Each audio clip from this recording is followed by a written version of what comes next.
বন্ধুরা, ইতিহাসের সবচেয়ে বড় বিশ্বকাপে চ্যাম্পিয়ন হওয়ার দৌড়ে অংশগ্রহণ করেছে ৪৮টি দেশ। ইতিমধ্যেই বিভিন্ন সংস্থা এবারের বিশ্বকাপে চ্যাম্পিয়ন হওয়ার আনুমানিক দল ঘোষণা করেছে। এবার বিশ্বকাপে চ্যাম্পিয়ন হতে পারে এমন ৫টি দল নিয়ে সাজানো হয়েছে আজকের ভিডিও। বিশ্বকাপে চ্যাম্পিয়ন হওয়ার দৌড়ে ফেভারিট হিসেবে আমাদের তালিকায় ৫ নম্বরে আছে ব্রাজিল। এবার বিশ্বকাপে অনেকেই ব্রাজিলকে ফেভারিট না মানলেও বিশ্বমঞ্চে ব্রাজিল এবার বিশ্বখ্যাত গোলকিপার অ্যালিসন বেকার, নেইমার সহ একাধিক বড় তারকা নিয়ে বিশ্বমঞ্চে বিশ্বকাপের জন্য লড়াই করছে।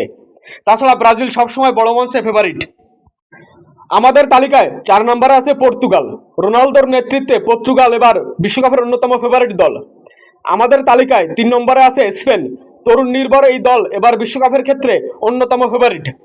আমাদের তালিকায় ২ নম্বরে আছে ফ্রান্স। কিলিয়ান এমবাপ্পে এবং উসমান ডেম্বেলেদের দিয়ে গড়া এই দলকে বিশ্বকাপের অন্যতম দাবিদার বলা হচ্ছে। আমাদের তালিকায় ১ নম্বরে আছে বর্তমান বিশ্ব চ্যাম্পিয়ন আর্জেন্টিনা।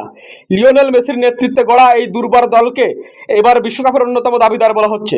বন্ধুরা, ২০২৬ বিশ্বকাপ সহ ফুটবলের সকল খবর পেতে আমাদের চ্যানেলটি সাবস্ক্রাইব করে পাশে থাকুন।